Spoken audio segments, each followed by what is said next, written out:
आप किस तरह की लाइफ चाहोगे, ये पुअर क्लास वाली लाइफ या मिडिल क्लास वाली? मिडिल क्लास वाली लाइफ चाहेंगे भैया, और हम मिडिल क्लास हैं भी, पुअर नहीं है हम मिडिल क्लास हैं। ठीक है, अब थोड़ा और औकात देखते हैं भैया, थोड़ा इसके अंदर घुसते हैं। आज का सेशन शुरू करने से पहले डिस्क्लेमर दे दूं भैया, कमजोर दिल वाले आज का सेशन अटेंड ना करें, बिल्कुल ना अटेंड करें। हार्ट अटैक आ सकता है, आपको दिल का दौरा पड़ सकता है, आप पागल हो सकते हैं, बेहोश हो सकते हैं, गिर सकते हैं, पड़ सकते हैं, इसलिए निकल जाओ आज। दिल मजबूत है तो आज का सेशन अटेंड कीजिए, बहुत कुछ सीखेंगे। 20 साल 25 साल 30 साल से जो सोए पड़े हैं आज जगा दूंगा, जिंदा कर दूंगा, आज आत्मा को ऐसे पकड़ करके हिला दूंगा। हिम्मत है तो आज का सेशन अटेंड करना, नहीं तो भैया छोड़ दीजिए। जिंदगी बदल सकती है क्या? अगर समझ गए आज की बात तो बदल सकती है। देखो, 3 क्लास हमारी सोसाइटी में बनाए हुए हैं, poor class, middle class, rich class. चलो रिच क्लास की बात करते नहीं है, उनकी संख्या वैसे ही बहुत कम है। पुअर क्लास और मिडिल क्लास एक चर्चा का विषय है, और हर आदमी को आप यही कहते हुए देखते होगे, अरे हम मिडिल क्लास वाले, हम मिडिल क्लास वाले, हम मिडिल क्लास वाले। हर आदमी अपने आप को मिडिल क्लास समझता है। क्या सच में मिडिल क्लास है जो समझ रहा है? रिच तो नहीं है ये, फॉर श्योर है, लेकिन मिडिल ही है कि कहीं वो पुअर है। और जो लोग अपने आप, अच्छा कुछ लोग अपने आप को पुअर भी कहते हैं, घर में जो बर्तन बासन करते हैं, चाय वाय जो बेचते हैं, वो लोग पुअर कहते हैं। क्या वो सच में पुअर है क्या? आज जरा पोस्टमार्टम करते हैं, देखते हैं जरा एक मिडिल क्लास वाला किस तरह का काम धंधा करता है। एक फैंसी वीआईपी ऑफिस में काम करता है, जिस ऑफिस में हर जगह एसी वेसी लगे हो, बढ़िया गाड़ी, बढ़िया लाइफस्टाइल मेंटेन करता है ना, उसी को मिडिल क्लास कहते हैं। पुअर क्लास किसको कहते हैं? जो झुग्गी झोपड़ी में छोटा बेटा चाय समोसा बेच रहा है, कोई सिगरेट बीड़ी बेच रहा है, कोई पंचर उचर का दुकान लगा रहा है, उसी को पुअर क्लास कहते हैं। समझते हैं जरा भैया, आज क्या सच में ऐसा है क्या? देखो, एक स्क्रीन पर मैंने पूरा डिफरेंस दिखा रखा है आपको, एक मिडिल क्लास और पुअर क्लास के बीच में। जरा समझिएगा ध्यान से। मिडिल क्लास का ऑफिस कैसा है भैया? कहाँ काम करता है ये? फैंसी ऑफिस में, जहाँ चारों तरफ एसी है, बढ़िया एकदम चकाचौंध, खतरनाक वाला, देखने में एकदम लगे कि लग्जरी कहाँ आ गई, यही तो मेरा ड्रीम लाइफ था, इसी जगह तो ऑफिस करने के लिए हम पैदा हुए हैं, ऐसा होता है। लेकिन जो पुअर क्लास है बेचारा, उसी फैंसी ऑफिस के बाहर चाय की छोटी सी झोपड़ी है, टपरी है उसके पास, और उसी को तो पुअर क्लास हम कहते हैं। और वो बेचारा भी अपने को पुअर क्लास मानता है ना। मिडिल क्लास का फ्लैट कैसा होता है भैया? लग्जरी फ्लैट, बढ़िया सोसाइटी में रहेगा, कमरे में एसी लगा होगा, स्विमिंग पूल होगा, जिम होगा। लेकिन जो चाय वाला है उसका कोई फ्लैट नहीं है, वो बेचारा किसी गरीब से बस्ती में छोटा सा मकान बना करके रहता है वो, नहीं। अच्छा, मिडिल क्लास वाले के बच्चे किस तरह के स्कूल में पढ़ते हैं? प्राइवेट स्कूल, फैंसी स्कूल, बढ़िया स्कूल, जहां अंग्रेजी बोलने वाले सारे टीचर, सारे बच्चे हो। लेकिन वो पुअर क्लास वाले का वो सरकारी स्कूल है, कोई भी छोटा मोटा प्राइवेट स्कूल में, ऐसे होता ना।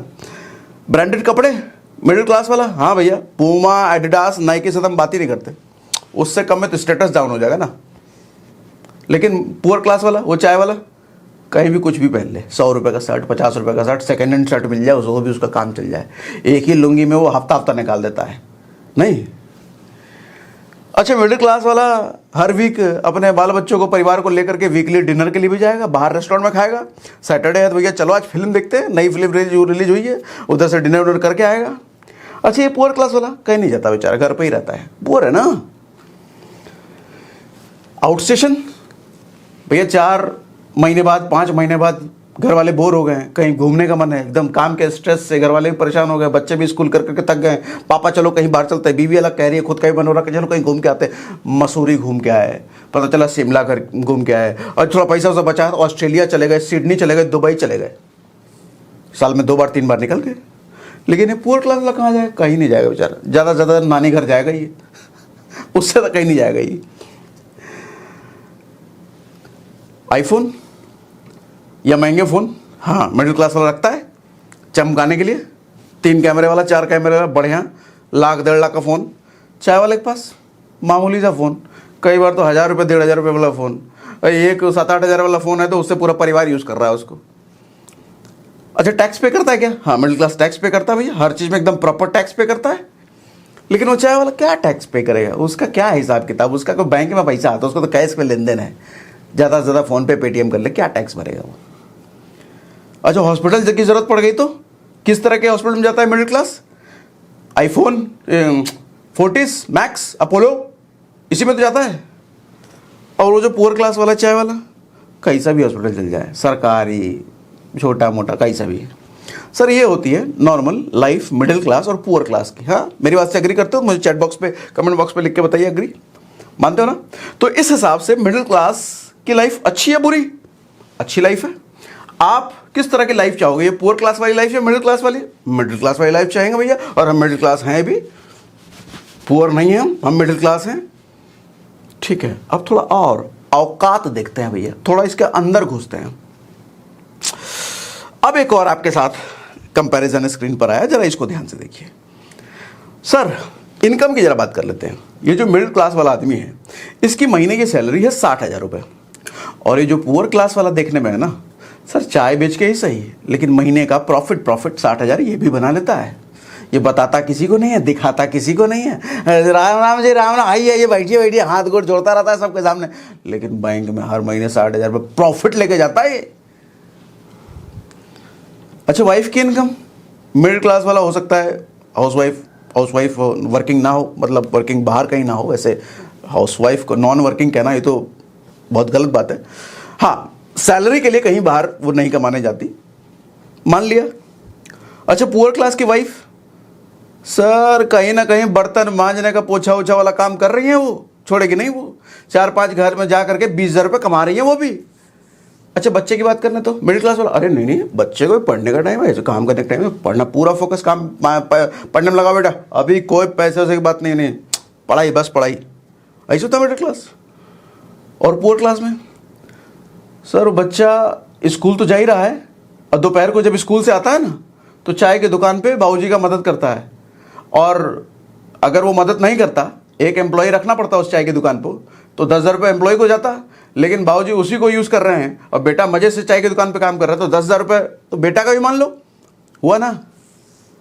इस हिसाब से अगर देखा जाए सर टोटल इनकम तो पुअर क्लास की ज़्यादा हो गई। अभी और समझो, आगे समझाता हूँ। अच्छा होम लोन मिडिल क्लास पे होता है क्या?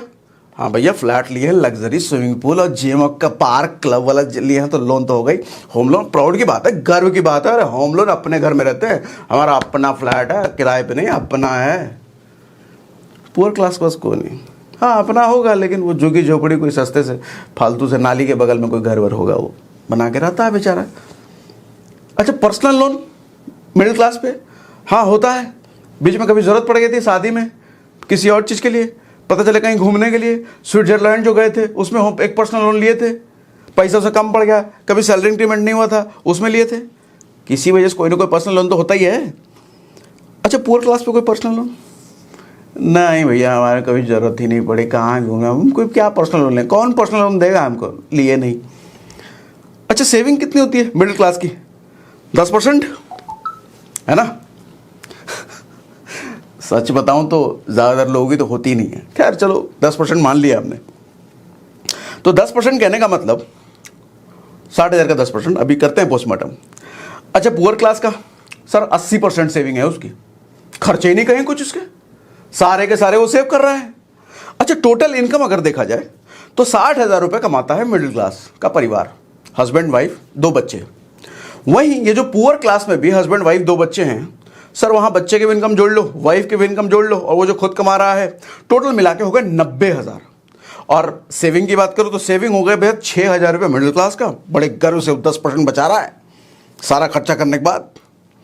और ये जो पुअर क्लास है बेचारा मात्र 80% बचा रहा है, 72,000 रुपये इसका पूरा सेव हो रहा है सर, बच रहा है। यानी कि मिडिल क्लास की जितनी महीने भर की कमाई है उससे ज़्यादा तो ये बचा ले रहा है खर्चा काटने के बाद।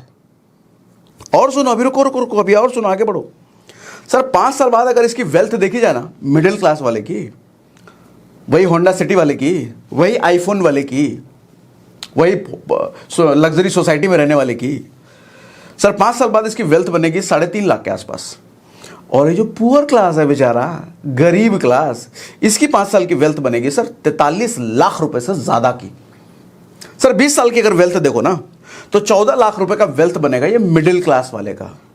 लेकिन वो बेचारा जो पुअर क्लास है ना, उसका मात्र बनेगा 1.5 करोड़ से ऊपर, 1.72 करोड़, 1.5 करोड़ से ऊपर मात्र पुअर क्लास वाले का। क्या बनना चाहोगे, ऐसे पुअर क्लास या मिडिल क्लास? अभी बताऊंगा, रुको रुको रुको। अच्छा, एक और फैक्टर है इन्फ्लेशन।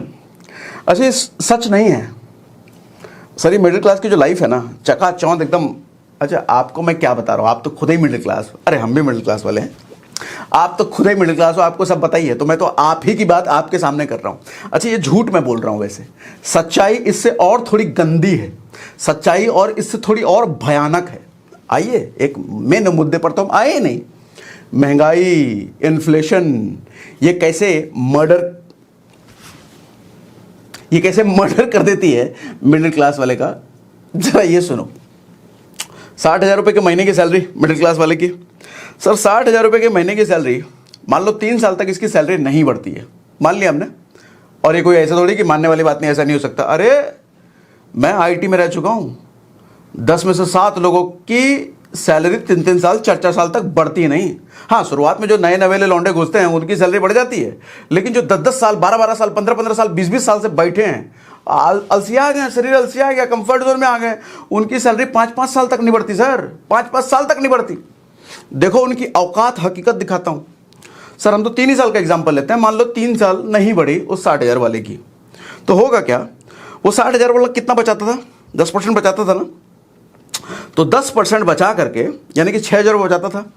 3 साल अगर उसकी सैलरी नहीं बढ़ती है तो जरा ध्यान से देखो भी होगा क्या उसके साथ, कैसे उसका वस्त्रहरण हो जाएगा आपका। पहले साल सर 60,000 का 10%, 6,000 बचा रहा था वो, महंगाई बढ़ गई 10%। इन्फ्लेशन का मतलब समझते हो ना? नहीं समझे तो समझा देता हूं। इन्फ्लेशन देखो होता है महंगाई, यानी कि आज कोई सामान आपको जितने का पड़ रहा है, 1 साल बाद उतने का पड़ेगा क्या? उससे महंगा पड़ेगा। सर 20 रुपए किलो अगर आटा आज है तो अगले साल 20 रुपए होगा क्या? नहीं, कम से कम 22 रुपए हो जाएगा, 23-25 रुपए हो जाएगा वो। चावल, दाल, आटा, कपड़ा लत्ता, पेट्रोल, लाइट, बिजली, जो भी देख लो आप, किराए पे घर पे रहते हो तो जो भी आप देख लो, अगले साल वो 10% ऊपर जाएगा। वो 10% जा सकता है, कुछ चीज़ें 15% जाती है, कुछ चीज़ें 20% भी जाती है। सरकार कहती है 6% है इन्फ्लेशन रेट, बट सर ये सरकारी हिसाब किताब अलग है। सच्चाई में देखो तो 10% है, ऊपर है इन्फ्लेशन रेट। और दवाई वगैरह देख लो तो भैया गूगल कर लेना, 14% से ऊपर है इन्फ्लेशन रेट, महंगाई दर। तो इसका मतलब ये हुआ कि आज जो चीज खरीदने में मेरे को 100 रुपए देने पड़ रहे हैं, अगले साल उसको खरीदने में मुझे 110 या 115 या 120 रुपए देने पड़ेंगे। नहीं, जैसे पेट्रोल वाला एग्जांपल मैं कई वीडियो में ले चुका हूं। 29 रुपए का पेट्रोल मैं भरवाता था जब मैंने बाइक चलाना सीखा था 2002 या 2001 के आसपास। आज के टाइम में 100 रुपए से ऊपर का है। सर पेट्रोल तो 1 ही लीटर है, उस 1 लीटर पेट्रोल के लिए मुझे सिर्फ 29 रुपए देने पड़ते थे उस टाइम पे, 2002-2003 के आसपास। आज के समय उसी 1 लीटर के लिए मुझे 100 रुपए से ज्यादा देना पड़ रहा है। यानी कि पैसे की वैल्यू बढ़ी या घटी? घट गई। पैसे की वैल्यू घट गई, सामान तो वही 1 लीटर है। इसी तरीके से कपड़ा लत्ता, राशन पानी, आटा चावल, कुछ भी देख लो भैया, सबके प्राइस 2002-2003 आज बहुत ऊपर है ना। ऐसे ही होता है, यही होता है इन्फ्लेशन। तो अब महंगाई दर की हम बात कर रहे थे, हमने 10% ही मान लिया। सरकारी है 6%, अपना 10% से ऊपर है, रियलिटी 10% से ऊपर है भैया। तो पहले साल हमने माना अगर 10% इन्फ्लेशन है, 10% महंगाई बढ़ रही है और उस 60,000 वाले की सैलरी बढ़ी नहीं है, तो यानी कि 6,000 रुपये जो बचा रहा था वो 10% सेविंग हमने गिना था ना, 10% हर महीने सेव कर रहा है। सर 10% से वो बचा रहा था, अब 10% बचेगा क्या? क्योंकि अब 10% तो महंगाई ऊपर आ गई। सैलरी यही थी, महंगाई बढ़ गई तो अच्छा ऐसा मान लेते हैं, ये महंगाई ये सैलरी यही है, महंगाई ऊपर चली गई, अरे तो सैलरी नीचे, तो इसका क्या होगा? सेविंग जो जा रहा था 6,000 वो निचोड़ेगा, तब जाके इसके बराबर आएगा। यानी कि अब हर महीने 6,000 रुपये जो सेव कर रहा था वो 60,000 वाला गया सर, खलास, अब कोई सेविंग नहीं, बैंक खाली। अच्छा अब देखते हैं अगले साल भी उसकी सैलरी नहीं बढ़ी तो इन्फ्लेशन रुकेगा क्या? इन्फ्लेशन तो जाएगा ऊपर, 10% मान लेते हैं। सर अब उसको अगले महीने, अगले साल 66,000 रुपये पर मंथ की जरूरत है, 10% बढ़ गया ना। यानी कि सैलरी आ रही है 60,000 उसके बैंक में, जरूरत उसको अब 66,000 की है, तो क्या करेगा वो? लाइफस्टाइल घटाएगा वो। अब हो सकता है जो वीकली बाहर खाना खाने जाता था, अब भाई साहब उसको कट करेंगे। अब हो सकता है महीने में जाए, हर 4 महीने 5 महीने में बाहर घूमने निकल जाते थे, अब हो सकता है कि साल भर में एक जाए। अब तीसरे साल पे आ जाते हैं। सर तीसरे साल भी उसकी सैलरी बढ़ी नहीं है, तो तीसरे साल इन्फ्लेशन फिर 10% ऊपर। एक्चुअल वाला तो 10% से ज्यादा ही है, हम 10% ही ले रहे हैं। चलो सरकार तो 6% कहती है, 7% कहती है, लेकिन होता नहीं है वो। कुछ चीज़ों में, बेसिक चीज़ों में जो सरकारी फल फ्रूट वगैरह है उन चीज़ों में होता है। मेनली 90% आइटम जो आपके घर का है उस पर 10% से ऊपर है भैया। कैलकुलेट करके देख लेना, पिछले साल कितना था, इस साल कितना है, 2 साल पहले कितना था, अभी कितना है, 10% से ऊपर मिलेगा। तीसरे साल भी बढ़ी नहीं, लेकिन तीसरे साल इन्फ्लेशन बढ़ गया। अब इन्फ्लेशन बढ़ने की वजह से सर अब उसको चाहिए 72,600 घर चलाने के लिए। सैलरी आ कितनी रही है? 60,000। सर 72,600 चाहिए, बैंक में सिर्फ 60,000 आए। अब उसका लाइफस्टाइल और घटेगा। आईफोन जो 3 कैमरा चमका रहा था ना, आईफोन 14 प्रो मैक्स, अब उसको बेच करके हो सकता है कोई ओप्पो वीवो ले आए बेचारा, और ऑफिस में जाकर कहेगा यार इसका कैमरा ज़्यादा बढ़िया है, आईफोन का कैमरा मुझे समझ में नहीं आया, इसका कैमरा बहुत बढ़िया है, क्या जूम करता है, यही ज़्यादा बढ़िया है, इसीलिए हम ये ले लिए। 20-22 हज़ार वाला, 1.5 लाख वाला फ़ोन बेच करके 20-22 हज़ार वाले आए। या हो सकता है गाड़ी वाड़ी बेच दे, या हो सकता है क्रेडिट कार्ड पे आपको सारी शॉपिंग खर्चा वर्चा सब क्रेडिट कार्ड पे होने लग जाए। या हो सकता है पर्सनल लोन ले ले। नौकरी चौकरी वालों को तो पर्सनल लोन बड़ा आराम से मिल जाता है, उनको तो पता है ना, अरे हर महीने इसके बैंक में तो जाएगा ही। हाँ, चाय वाले को पर्सनल लोन लेना मुश्किल है क्योंकि उसका बैंक ट्रांजेक्शन कम है। तो इस तरीके से लाइफस्टाइल घटती चली जाती है। सर मैंने ये 3 साल का एग्जाम्पल ले लिया, 5 साल का एग्जाम्पल लेकर के देखो। इसका मतलब एक चीज समझो, ये मिडिल क्लास वाला आगे चल के पुअर क्लास में जाएगा क्या? निश्चित जाएगा, गारंटीड जाएगा, 100% जाएगा। किसी का बाप रोक नहीं सकता इसको गरीब बनने से। और ये जो कहानी है ना सर, जितने भी सैलरीड पर्सन हैं, कहते हैं हम मिडिल क्लास वाले, होंडा सिटी कार, मोबाइल, जूता, एडिडास, पूमा और रिबॉक चमकाने वाले, सर 10 में से 9 का हाल मैंने ये बयां कर दिया। और आप अगर उनमें से हो तो मुझे पता है आप कमेंट में कुछ नहीं करोगे, क्योंकि आप दिल पे पत्थर रख के चुपचाप निकल जाओगे, कहोगे आप सही तो कह रहे हो लेकिन कुछ कर नहीं सकते आप। कमेंट लिख सकते हो, आपके दिल का हाल क्या है, आपकी क्या है, आप कमेंट में मुझे बता सकते हो। कमेंट में सारे पढ़ता हूँ आपके, ठीक है। अब एक और सुनो, और अंदर घुसते हैं थोड़ा। सर ये जो जॉब है ना भाई साहब की, अच्छा जॉब भी मान सकते हो, बिजनेस भी मान सकते हो, छोटे मोटे बिजनेस। अब रिच क्लास की तो हम बात नहीं कर रहे, जो करोड़ों में कमा रहे हैं उनकी तो हम बात ही नहीं कर रहे। हम मिडिल क्लास, सांस से कहते हैं हम मिडिल क्लास, हम उनकी बात कर रहे हैं। ये जो जॉब है ना सर उनकी, मिडिल क्लास वाले की, वो क्या मान के चला है कितने साल तक? वो मान के चलता है कि 60 साल तक वो काम करेगा अपने शरीर से, 60 साल तक वो नौकरी करेगा, या छोटा मोटा जो भी बिजनेस कर रहा है वो 60 साल तक करेगा। लेकिन क्या सच है क्या सर? आज के समय में 40 साल क्रॉस करते ही डायबिटीज हो गया, बीपी हो गया, ब्लड प्रेशर की शिकायत हो गई मैक्सिमम लोगों को। और जो कुर्सी पे बैठ के काम करते हैं उनको तो होती है 10 में से 8 लोग, 10 में से 9 लोग या 7 लोग। तो ऐसे में सर 50 साल होते होते ज़्यादातर लोगों को नौकरी से निकाल दिया जाता है। ये रियलिटी है सर आज के। मैंने देखा है, कॉर्पोरेट में 9 साल काम किया है, आईटी में मैंने। 50 साल से ऊपर कोई आईटी में दिखता नहीं है, और दिखेगा तो एक्सेप्शन होंगे, वो एक आदि होते हैं, वो कुछ ब्रिलियंट होते हैं एकदम ताबड़तोड़, 50-60 हो गए लेकिन उम्र का कोई परवाह नहीं, काम में एकदम पागल जुनूनी, वो बहुत कम होते हैं, 1% 2% होते हैं। बाकी लोगों को निकाल दिया जाता है। क्यों? क्योंकि 50 साल होने पर वो पता चले 5 लाख रुपए सैलरी ले रहा है, वो उससे बढ़िया 1 लाख रुपए सैलरी दे करके वो 4 लौंडों को उठा लेगा, नया फ्रेशर को, जिसको 15-15 हज़ार 20-20 हज़ार सैलरी देगा। पता चले 5 लोग उससे ज्यादा काम करके देंगे, उससे ज्यादा प्रोडक्टिविटी निकाल के दे देंगे। तो 50 साल वाले को काहे को रखे कंपनी? प्राइवेट ऑर्गेनाइजेशन इतनी बेवकूफ तो होती नहीं है। और अब तो सरकारी भी नहीं होती भैया, वहां भी निकाला जाता है, उस भरम में ना रही है। अब पेंशन वेंशन वाला टाइम गया, निकाला जाता है सरकारियों में भी, देख लीजिए जरा गूगल करके। 50, अच्छा प्राइवेट में तो निकाल ही देते हैं, 50 साल में आपका शरीर कमज़ोर हो चुका है सर, दिमाग कमज़ोर हो चुका है, आपकी याददाश्त कमज़ोर हो चुकी है, आप बीपी, डायबिटीज़ और ब्लड प्रेशर से झूल रहे हो। कहाँ प्रोडक्टिविटी दिखाने की आपकी क्षमता है? और ये बात आपका मैनेजर, मालिक भी समझ रहा है, निकाल देगा वो। अब हुआ क्या इसकी वजह से सर, 50 साल की एज में बच्चे आपके लगभग 20 साल के होंगे, यानी कि 20 साल वो एज है जब वो शायद ग्रेजुएट हो चुके हैं या फिर पढ़ाई लिखाई में, हायर स्टडीज़ में और मोटा पैसा उनको चाहिए। मैं थोड़ा अच्छा मान लेता हूँ, पढ़ाई लिखाई उनकी हो चुकी है, लेकिन जॉबलेस हैं। अच्छा, जॉबलेस क्यों है? इसका बड़ा एक कारण एजुकेशन सिस्टम भी होता है। आज का एजुकेशन सिस्टम जो है, क्या पढ़ाया जाता है उसमें, जो चीज़ें पढ़ाई जाती हैं वो तो आउटडेटेड हो जाती है। अभी मैं कुछ दिनों पहले वाइफ से बात कर रहा था, तो डिजिटल मार्केटिंग के एक बंदे की रिक्वायरमेंट है, आपको कोई हो तो हमें बताना। हमें एक रिक्वायरमेंट, हम वाइफ से बात कर रहे थे, तो वाइफ मेरी बोल रही थी कि कहाँ पढ़ाया जाता होगा ये सब डिजिटल मार्केटिंग, कौन से कॉलेज, कौन से यूनिवर्सिटी में। हमने कहा कोई कॉलेज, कोई यूनिवर्सिटी नहीं पढ़ाती।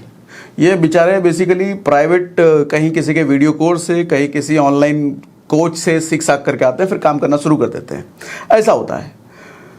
तो वाइफ ने पूछा कि यूनिवर्सिटीज़ में क्यों नहीं सिखाते हैं? तो मैंने कहा यूनिवर्सिटीज़ में सिखाएंगे, लेकिन तब सिखाएंगे जब पूरी दुनिया डिजिटल मार्केटिंग सीख चुकी होगी, या फिर डिजिटल मार्केटिंग से आगे कुछ नया आ चुका होगा, तब जाके यूनिवर्सिटीज़ में जाएगा ये। यानी कि जो बच्चे कॉलेज से पास आउट हो रहे हैं नौकरी के आस में या कुछ करने की आस में, सर उनके लिए नौकरी बचेगी नहीं। सर ऐसा नहीं नौकरी की कमी है, नौकरी में जो स्किल की ज़रूरत है ना, उस तरह की स्किल कॉलेज दे नहीं पाती। कॉलेज सिखा रही है आपको पुराने ढर्रे वाला, उसकी ज़रूरत अब है नहीं। इंडस्ट्री यहाँ 10 कदम आगे चल रही है, कॉलेज 10 कदम पीछे चल रही है। कोई मेल ही नहीं है, जो इंडस्ट्री को चाहिए वो कॉलेज वाले दे नहीं पा रहे। अब इसी में 50 साल का हो चुका है मिडिल क्लास वाला बच्चा, 20 साल का, नौकरी उसकी लग नहीं रही। और चलो नौकरी लग भी गई, तो नौकरी जब लगी है, नई नई नौकरी लगी है सर, 50 साल आपकी वो एज है जब पूरी तरीके से आप बेड पे गए नहीं हो, शरीर ठीक ठाक है, काम कर रहा है, आपका खर्चा चलाए कि वो अपना खर्चा चलाए, आपके शौक पूरे करे, वो अपना शौक पूरा करे। देख रहे हो सर ट्रेजेडी कितनी है। और आपको कम से कम अभी, चलो आपकी बात नहीं करता, मिडिल क्लास बोल लेता हूँ, और उस मिडिल क्लास को कम से कम 75 साल अभी जीना है, मतलब 25 साल अभी और वो जिएगा। 25 साल से जिएगा कैसे? पैसा नहीं है। और रही सेविंग की बात, सेविंग का तो हमने हाल देख लिया ना, 3 साल सैलरी नहीं बढ़ी तो कैसे छटपट छटपट करके सारी सेविंग खत्म। सर बड़ा दयनीय स्थिति है। क्या होगा सर? सॉल्यूशन भी बताऊंगा, डोंट वरी, खाली डरा नहीं रहा।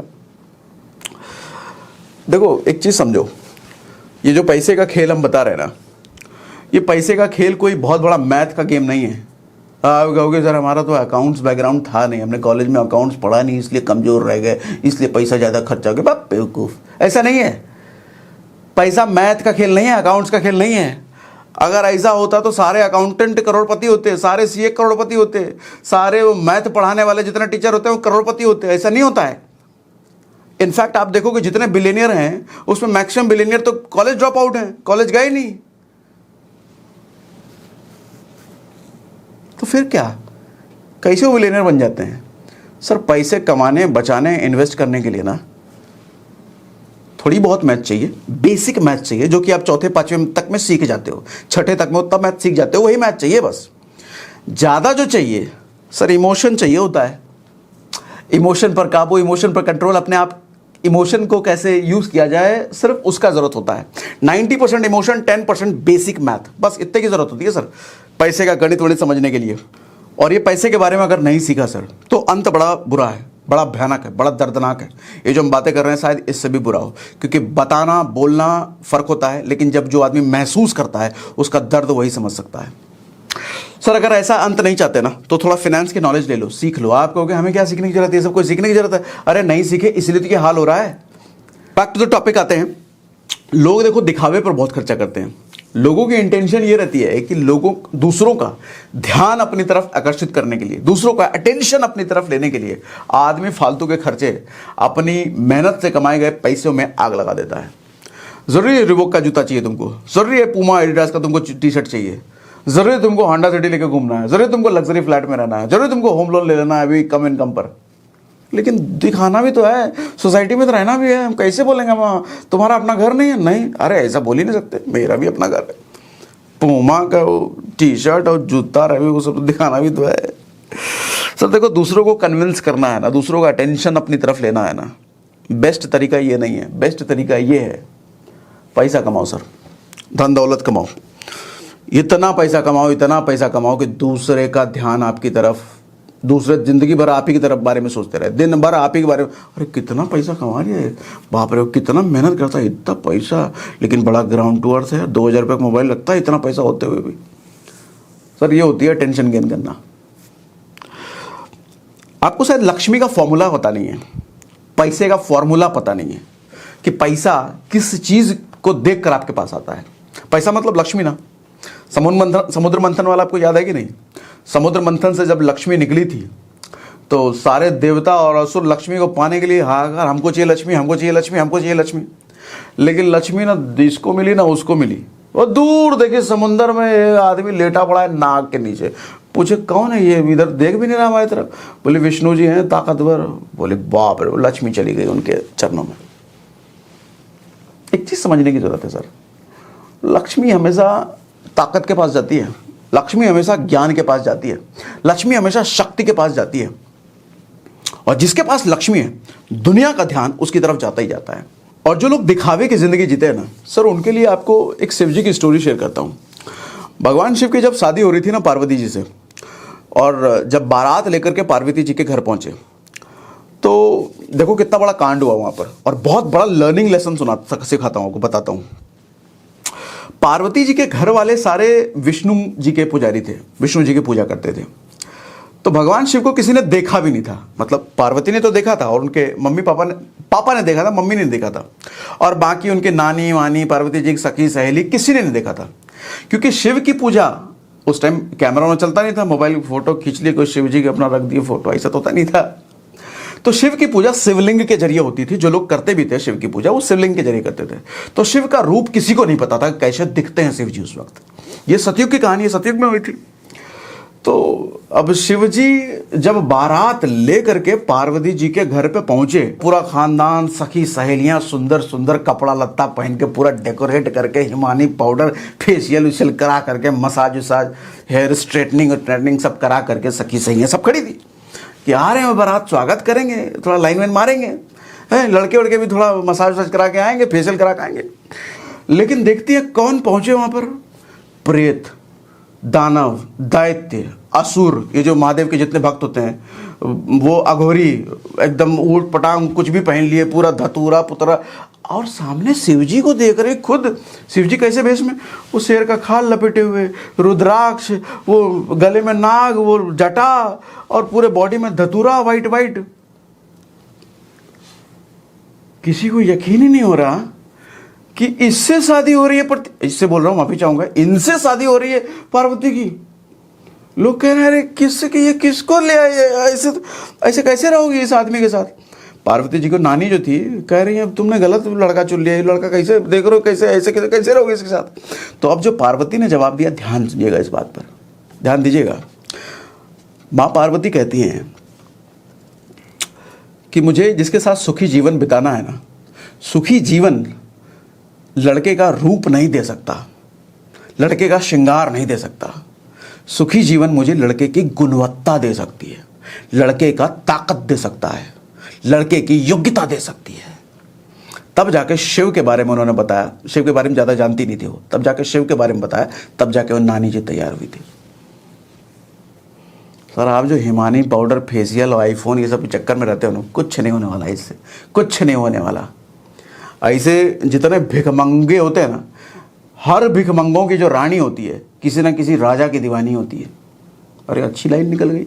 हर भिखमंगे की जो रानी होती है ना किसी राजा की दीवानी होती है, और शादी उसका राजा से ही होती है, भिखमंगों से नहीं होता। तो अपने लुक्स से, फालतू के ब्रांडेड कपड़ों से, आईफोन से, गाड़ी से दूसरों का अटेंशन लेना बंद करो सर। जिंदगी नर्क बना रहे हो अपनी, और कुछ नहीं। अगर अटेंशन लेना ही है तो पैसों से लो, बैंक बैलेंस बढ़ाओ, काम करो, मेहनत करो पागलों की तरह, स्किलफुल बनो, अपना स्किल बढ़ाओ। स्किल का मतलब एजुकेटेड नहीं होता, ध्यान रखना। एजुकेशन और स्किल में फ़र्क होता है। एजुकेशन का मतलब आप कहीं से वीडियो कोर्स से सीख के आए, किताबों से सीख के आए। स्किल होता है उस ज्ञान की बार बार प्रैक्टिस करके, बार बार प्रैक्टिस, साल भर प्रैक्टिस किया जा रहा है, 2 साल प्रैक्टिस किया जाए, प्रैक्टिस कर करके आदमी स्किल्ड बनता है। और बेस्ट इन्वेस्टमेंट मालूम क्या होता है? बेस्ट इन्वेस्टमेंट होता है खुद पर इन्वेस्टमेंट। इससे ज्यादा रिटर्न आपको दुनिया में कुछ नहीं दे सकता। देखो 4 फेज होते हैं, लर्न, अर्न, सेव और इन्वेस्ट। सबसे पहला लर्निंग आता है सर। इस फेज में जिसने सबसे ज्यादा खुद पर इन्वेस्ट किया, खुद की लर्निंग पर, वो उतना ज्यादा सेकंड फेज अर्न में जाएगा। अर्न में उसकी उतनी ज्यादा इनकम होगी। अच्छा, जिसकी जितनी ज्यादा अर्निंग होगी वो उतना ज्यादा सेव कर पाएगा। जो जितना ज्यादा सेव कर पाएगा वो उतना ज्यादा इन्वेस्ट कर पाएगा। यानी कि वो जो मैंने भी आपको वीडियो में सिखाया कि 1000 रुपये SIP करो, 500 रुपये SIP कर दो। अरे सर, SIP करना है तो 50,000 की SIP का सोचो ना। 5 लाख की SIP हर महीने SIP करनी है, 5 लाख की, 10 लाख की हर महीने SIP करनी है, वो सोचो ना। लेकिन उसके लिए अर्निंग बढ़ानी पड़ेगी चाचा, और अर्निंग उसी की बढ़ती है जिसने लर्निंग पे बहुत ज़्यादा इन्वेस्ट कर रखा है। समझे कि नहीं? एसेट और लाइबिलिटीज़ में फ़र्क करना सीखो सर। देखो, मैं नहीं कहता कि देखो पैसा जिसके पास अगाध है, रिच क्लास है, उसके लिए एसेट लाइबिलिटी कुछ भी नहीं हो तो कुछ भी खरीद ले। वो सब कुछ उसके लिए एसेट ही है, सब कुछ एसेट है, हर कुछ उसका स्टेटस बढ़ा के उसको देगी। और बड़े आदमी रिच क्लास के लिए तो एसेट बढ़ा मतलब उसका धंधा बढ़ा। लेकिन मिडिल क्लास, पुअर क्लास का जो जंग है ना, एसेट और लाइबिलिटी में फ़र्क समझना बहुत ज़रूरी है। और बुकिश डेफिनेशन नहीं है, एसेट और लाइबिलिटी का बुकिश डेफिनेशन है। कोई कहेगा आपको कार लाइबिलिटी है, लग्जरी फ़ोन लाइबिलिटी है, महंगे महंगे कपड़े लाइबिलिटी हैं। हाँ, अभी मैंने बोला ये सब नहीं करना, लेकिन सुनो, ध्यान से सुनो। एसेट और लाइबिलिटी में फ़र्क पर्पस के बेस पे होता है। मान लो घर, अब घर एसेट है, खुद का घर है, एसेट है या लाइबिलिटी है? कुछ लोग कहेंगे लाइबिलिटी है, कुछ लोग कहेंगे घर है। सर, एक घर अगर एसेट वो चीज़ होती है जो आपको कमा के दे सर। जो चीज़ आपको कमा के नहीं दे रही है वो एसेट नहीं है, वो लाइबिलिटी है। घर अगर आपको हर महीने कुछ ना कुछ रेंटल दिला रहा है, या फिर आप जिस घर में रह रहे हो उसका रेंटल भी अच्छा खासा आ सकता था जिस घर में आप रह रहे हो, तो इसका मतलब रेंटल आपका बच रहा है ना, तो सर वो फिर एसेट है, वो फिर एसेट है। लेकिन पता चले आप 1 करोड़ का आपका घर है और उसकी रेंटल वैल्यू 10,000 भी नहीं आ रही है, वो फिर लाइबिलिटी वाला घर है। अब आ जाओ कार पर। पूरी दुनिया आपको बोलेगी कार लेना लाइबिलिटी है कम इनकम पर। सर नहीं, कार लेना एसेट भी है, लाइबिलिटी भी है। कार लेकर के आप ओला, उबर में या किसी टैक्सी सर्विस में आपने दे रखा है, किसी हॉस्पिटल में लगा रखा है, किसी कैब सर्विस में लगा रखा है, सर वो लाइबिलिटी है क्या? एसेट है, क्योंकि वो कमा के दे रहा है आपको। अच्छा, महंगे आईफोन या महंगे फ़ोन लेना एसेट है, लाइबिलिटी है? लाइबिलिटी है। आप कहोगे ना अरे ये लाइबिलिटी है, 1.5 लाख का फ़ोन का। सर नहीं, ये एसेट भी हो सकता है। अगर कोई 1.5 लाख का फ़ोन लेकर के इंस्टाग्राम पर रील बनाता है और महीने का 50,000 रुपये कमाता है, तो सर उसका तो 3 महीने में फ्री हो गया फ़ोन, आईफोन। उसके बाद अर्निंग ही अर्निंग है उसकी, तो उसके लिए एसेट हो गया। अच्छा, कोई महंगे कपड़े, ब्रांडेड कपड़े, ब्रांडेड जूते, ये एसेट है, लाइबिलिटी है? लाइबिलिटी है, देखने में लगता है, लेकिन ये एसेट भी हो सकता है। सर आपका काम मान लो ऐसा है जैसे कोई मॉडलिंग आप करते हो, मॉडल वाला काम हो, तो वहाँ तो थोड़ा झकास जूम दिखाना जरूरी है ना, ब्रांडेड, क्योंकि वहाँ से आपको धंधा आएगा, वहाँ से आपका इनकम होगी, तो वो एसेट हो गया। सर एसेट और लाइबिलिटी में फ़र्क सिर्फ पर्पस के बेस पे होता है। आप जो चीज़ खरीद रहे हो, आप जिस चीज़ में पैसा लगा रहे हो, सर वो क्या आपको कमा के दे रहा है? अगर वो कमा के दे रहा है तो एसेट है, अगर कमा के नहीं दे रहा लाइबिलिटी है। जो लोग बाप के पैसे पर 1.5 लाख का आईफोन खरीद लेते हैं सिर्फ दोस्तों को चमकाने के लिए, लड़कियों को चमकाने के लिए, सर भयंकर लाइबिलिटी पाल रहा है वो। और अब सुनो, बाप के पैसे से ही आईफोन लिया है, लेकिन उस आईफोन की वजह से 50,000 रुपये हर महीने अगर वो कमा रहा है, सर वो एसेट लिया है उस लड़के ने। आज ज़्यादातर लोगों से मैं मिलता हूं ना, हर कोई इसी उम्मीद में बैठा है कि 500 करोड़ की कंपनी खोलनी है, 1000 करोड़ की कंपनी बोलनी है। चमत्कार के इंतजार में है लोग। उनको लगता है कि आज ना कल तो हम अमीर हो ही जाएंगे। ऐसा कैसे हो सकता है, हम गरीब मर जाएंगे? नहीं, हम गरीब थोड़ी मर सकते हैं, अमीर। अरे कैसे अमीर हो जाओगे भाई? कोई रास्ता है, कोई तरीका इख्तियार किए हो। और आज के सेशन में अगर मज़ा आया तो मुझे ज़रा लिख के बताओ मज़ा आ गया। अच्छा, अगर डर गए हो तो लिख के बताओ डर गए हम तो और कुछ आपका पोल खुल गया तो बताओ कुछ मज़ा आ गया तो मुझे जल्दी लिख के बताइए। कमेंट पढ़ रहा हूँ आपके, लिखो।